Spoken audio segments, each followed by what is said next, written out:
Hello, this is Brian Herbst. This is episode 8 of Brian's Blunders. As a recap, so the purpose of Brian's Blunders is I talk about mistakes that I made in my 40-year career working, where I did things that impacted my career, my working relationship with others, or impacted the company I was working for.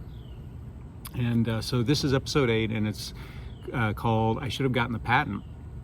So back in the 1990s, I worked for AFL, and I worked in the optical ground wire area. And optical ground wire is a fiber optic cable that sits on top of power transmission lines. So you get your fiber optics, and also gives you lightning protection, just as a little educational bit here.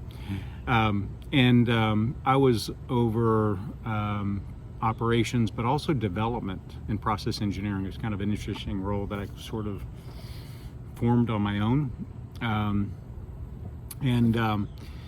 at that time, there were several manufacturers of optical ground wire in the world, and each kind of had their own technology of how to do things. And we would always, every company would diss the other ones, and why their technology was the best, their philosophy of design was the best, and everybody else's was junk.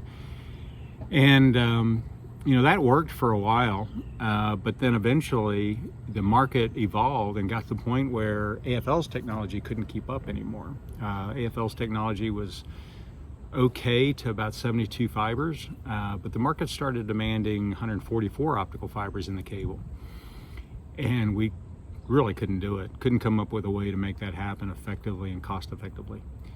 And so we started a project to look at options that were out there, looking at, frankly, what our competitors were doing, and can we take what our competitors were doing and do it differently and make it better. And ultimately we were successful, and we made 144 fiber cable. We beat everybody to the market, including the company that had that technology. That was a sweet thing. It was great. We were kind of crushing it.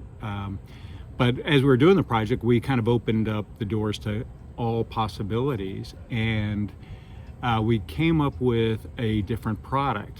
And it was one where, as soon as I heard it, I'm like, oh, this is going to be big. This is good. This is a really cool way to get a relatively high fiber count at a really small diameter. There was nothing like it in the world. And I knew it was going to be successful. Funny side note is, so the design engineer, development engineer that came up with it, and after he told me, I'm like, oh my God, this is going to be great. I said, let's go talk to the product manager and explain to him your idea. And so we go to the product manager and we lay it out to him, and his response was, why the hell would we want to do that? We persisted and eventually won him over. Kind of made me laugh, still makes me laugh, that the product manager, who's supposed to be, knowing about the market and everything, just didn't see the brilliance in this development engineer's idea. And there's going to be another blunder in regard to that development engineer in the future.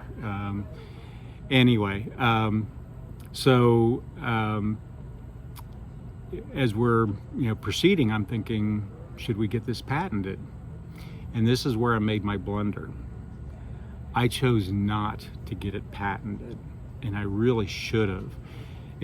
I didn't view it as being novel enough to warrant a patent, but in the US, if you've got a good patent attorney, you can get almost anything patented. That's the strength and weakness of it, if you will. And a weak patent would have been better than no patent. I don't think it really hurt AFL in a big way. It didn't help that we didn't have a patent. I think it probably would have been a good thing to have. That's something, and what really kicks me, I knew it was going to be big, and it turned out, and AFL calls it Centricore, if you're curious, and it ended up becoming really the biggest seller that they had, at least from the time that I was at AFL. I'm not sure what happened since. I knew it was going to be big, and I should have gone for it. Patents can be expensive, they a pain in the butt to maintain, but there was plenty of sales to cover all that. It really would not have been a big issue. But at the time, AFL was of a mentality to where they didn't really patent a whole lot. The patent mentality came later when Fujikura took over. Alcoa just didn't seem to really care about patents during that tenure. Anyway, so that was a blunder. I regret that. I wish I would have patented. It would have been good for, but it would have been good for AFL. So today we're at Pangaea Brewing in Greenville, South Carolina, and this is called say it. Big Nick Energy. Big Nick Energy? Yes. Big Nick Energy. And it's a stout. It's really good. 10.1% alcohol. That's why I'm doing 5.1%. Or 5.5. I drink too much. It's a 5-ounce pour. So anyway, cheers. Hope you have a good day. If you have any comments, put them below, and I may or may not respond. So anyway, take care, and we'll talk again next week.